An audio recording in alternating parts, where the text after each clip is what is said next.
नमस्कार, स्वागत है आपका खबरों का पंचनामा में। मैं हूं आपके साथ पूजा। हम लेकर आए हैं देश और दुनिया की 5 बड़ी खबरें, जिस पर चर्चा के लिए हमारे साथ स्टूडियो में मौजूद हैं कैपिटल टीवी के editor in chief doctor Manish Kumar. Doctor साहब, बहुत बहुत स्वागत है आपका। धन्यवाद। सबसे पहले नजर हेडलाइंस पर। वाराणसी के ज्ञानवापी केस पर आज हुई ट्रिपल सुनवाई। हिंदू पक्ष की हुई बड़ी जीत। सुप्रीम कोर्ट ने शिवलिंग को संरक्षित रखने का आदेश रखा बरकरार। मिशन दक्षिण पर पीएम मोदी 2 दिन में 4 राज्यों का दौरा। देश की 5वीं वंदे भारत ट्रेन को दिखाई हरी झंडी। 25,000 करोड़ की योजनाओं का उद्घाटन और शिलान्यास।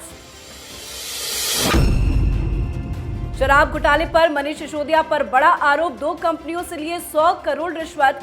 बदले गए 140 फोन। सबूत मिटाने की हुई पूरी कोशिश। राजीव गांधी के हत्यारे होंगे जेल से रिहा। सुप्रीम कोर्ट ने दिया बड़ा आदेश। कांग्रेस ने सुप्रीम कोर्ट के फैसले को बताया दुर्भाग्यपूर्ण।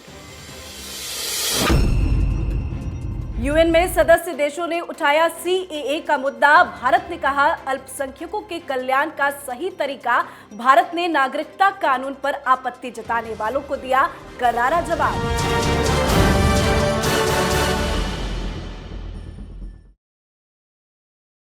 आज की सबसे पहली खबर में बात ज्ञानवापी केस से जुड़ी हुई। वाराणसी के ज्ञानवापी केस पर आज ट्रिपल सुनवाई का दिन था। वाराणसी जिला अदालत, इलाहाबाद हाई कोर्ट से लेकर सुप्रीम कोर्ट तक में आज अलग अलग सवालों पर सुनवाई हुई। सभी की नजर सुप्रीम कोर्ट पर टिकी हुई थी, जहां शिवलिंग के संरक्षण को लेकर सुनवाई हुई, जिसमें हिंदू पक्ष को बड़ी राहत मिली है। सुप्रीम कोर्ट ने बड़ा फैसला सुनाते हुए कहा कि अगले आदेश तक शिवलिंग का संरक्षक जारी रहेगा।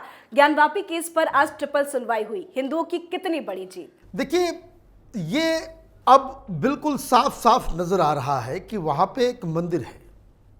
ये साफ साफ नजर आ रहा है कि वो एक शिवलिंग है। जिस तरीके से ज्ञानवापी परिसर का सर्वे किया गया और जो तस्वीरें बाहर आई, इसमें कोई शक शुबा की कोई गुंजाइश भी नहीं है। अच्छा होता मुस्लिम पक्ष स्वयं आगे आकर के कहता कि चूंकि ये एक मंदिर का एक हिस्सा है, इसलिए यहाँ पे कोई भी व्यक्ति जो नमाज पढ़ेगा वो वैलिड नहीं माना जाएगा, इसलिए ये हिंदुओं को दे दी जाए। तब तो हिंदुस्तान में सेकुलरिज्म, भाईचारा, ये गंगा जमनी तहजीब जो है वो होता। लेकिन आप हर छोटी छोटी चीज़ों को लेकर विवाद क्रिएट करते हैं। तो सुप्रीम कोर्ट ने कहा कि भाई अगली सुनवाई, ये सुप्रीम कोर्ट के आदेश पे ही वहां पे मना किया गया कि जो वजू खाना में जो शिवलिंग पड़ा हुआ है उसको संरक्षित रखा जाए, उसके आसपास कोई जाएगा नहीं। और उसके बाद भी बहादुर लोग चले गए थे वहां पे ड्रिलिंग मशीन वगैरह लेकर के। आप ये देखिए, ऐसे कम बदमाशी शैतानियां नहीं है ना। मुस्लिम पक्ष लगातार इस केस को टालने में जुटा हुआ है। हिंदू पक्ष चाहता है जल्द से जल्द इसकी सुनवाई हो और जो तमाम जो हिस्टोरिकल एविडेंसेस हैं वो हिंदुओं के फेवर में है। तो ये लड़ाई जो है मुस्लिम पक्ष और हिंदू पक्ष में बस इतनी सी है कि मुस्लिम पक्ष भी जानता है हकीकत क्या है, हिंदू पक्ष भी जानता है हकीकत क्या है। मुस्लिम पक्ष चीज़ों को घसीट रहा है। That's it. होना वही है जो भोलेनाथ चाहेंगे। ये नंदी जी जो वहाँ बैठ करके जो इंतज़ार कर रहे हैं, वो उनका इंतज़ार बहुत जल्द खत्म होगा। जी, शिव ही सत्य है और सत्य की जीत होगी ही। राइट।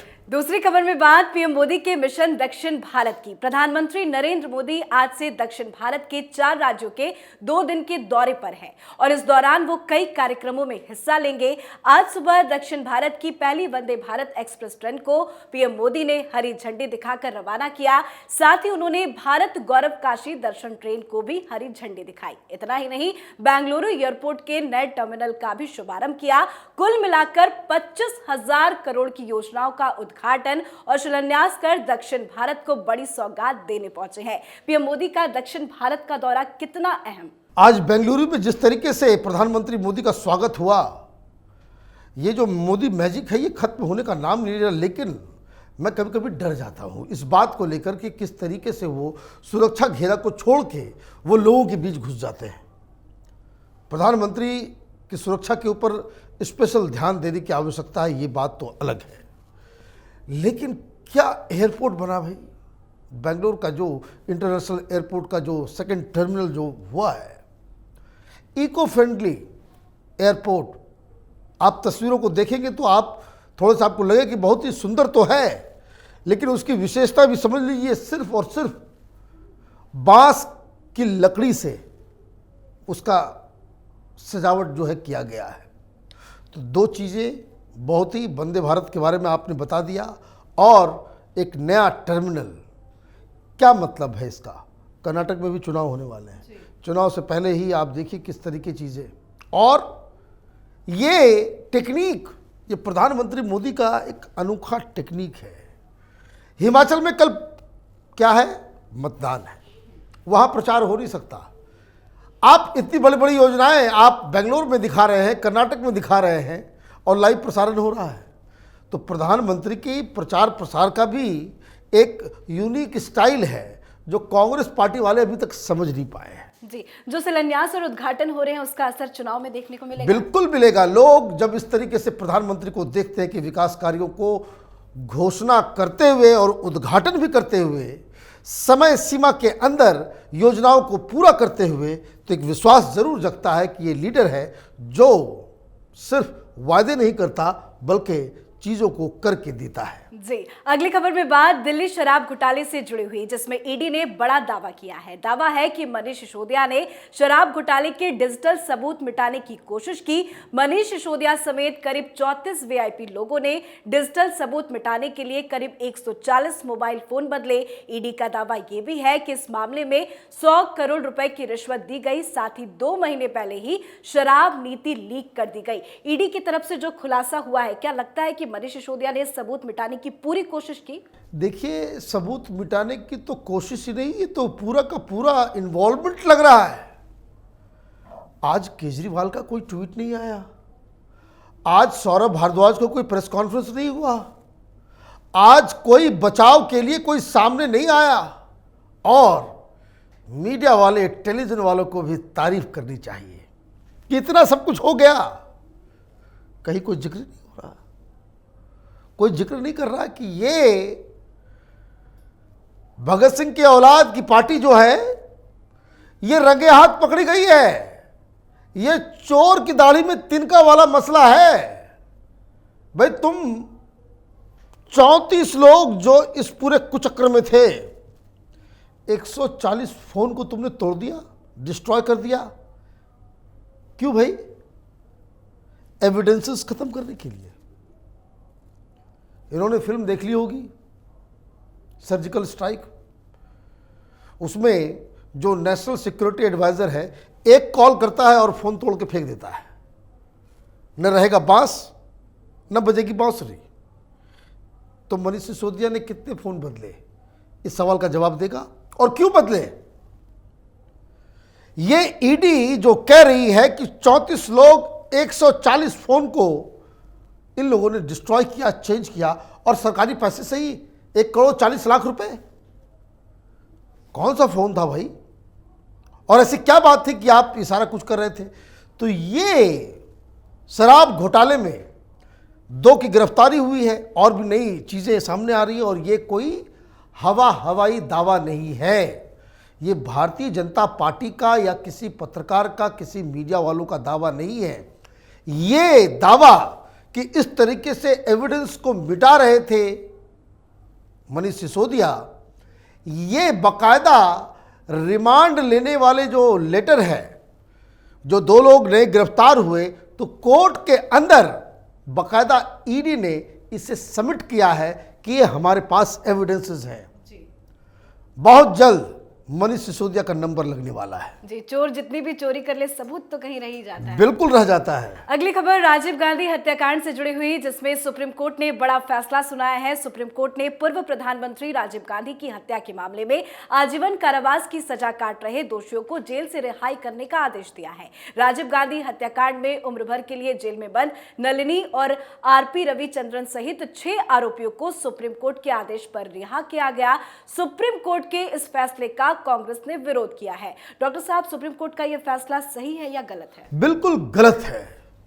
आप क्या एग्जाम्पल पेश कर रहे हैं कि इस देश के अंदर में आप प्रधानमंत्री और एक्स प्राइम मिनिस्टर की हत्या की आप साजिश रच लेंगे और कानून के लूप होल्स का इस्तेमाल करते हुए आरोपी साजिशकर्ता वो बच निकलेंगे? ये न्याय का कौन सा तरीका है? और अगर इस तरह के कानून है तो इस तरह के कानून को इमीडिएटली बदल के बंद कर देना चाहिए। सारा रिवैम्प करने की आवश्यकता है। ये तमाम भ्रष्टाचारी और इस तरह के क्रिमिनल्स, इस तरह के असैसिन्स ये बच के निकल जाएं, ये कैसा लुंज पुंज कानून है? तो ये बहुत ही गलत एग्जाम्पल सेट हो रहा है, नंबर 1। लेकिन इसके पीछे पॉलिटिकल कंपल्शंस भी समझिए।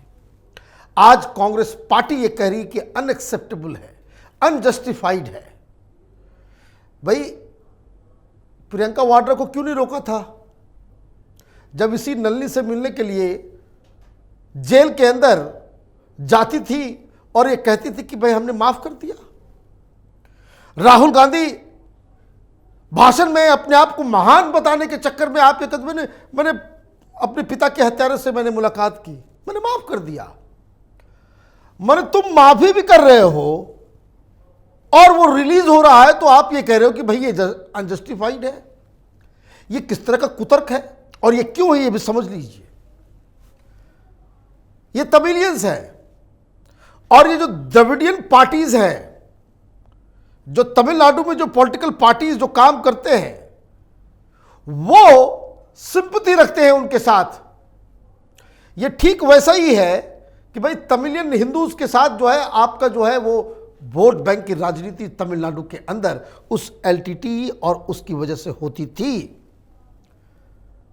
अगर कांग्रेस पार्टी ये कह रही है कि ये फैसला गलत है तो डीएमके सरकार से उसे पूछना चाहिए कि क्यों तुमने इस फैसले का सुप्रीम कोर्ट में विरोध क्यों नहीं किया। ये राज्य सरकार के कैबिनेट के फैसले की वजह से ये लोग रिलीज हो रहे हैं।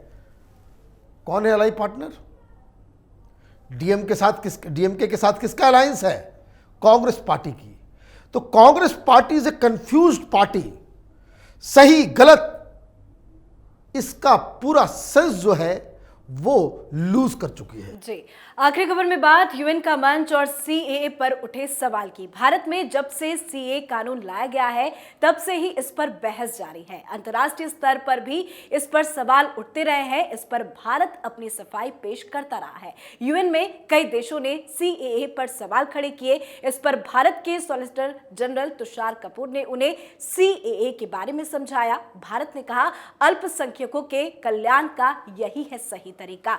यूएन के मंच में सीएए पर जो सवाल उठ रहे हैं, भारत का कितना करारा जवाब? ये सवाल उठते ही क्यों है भाई?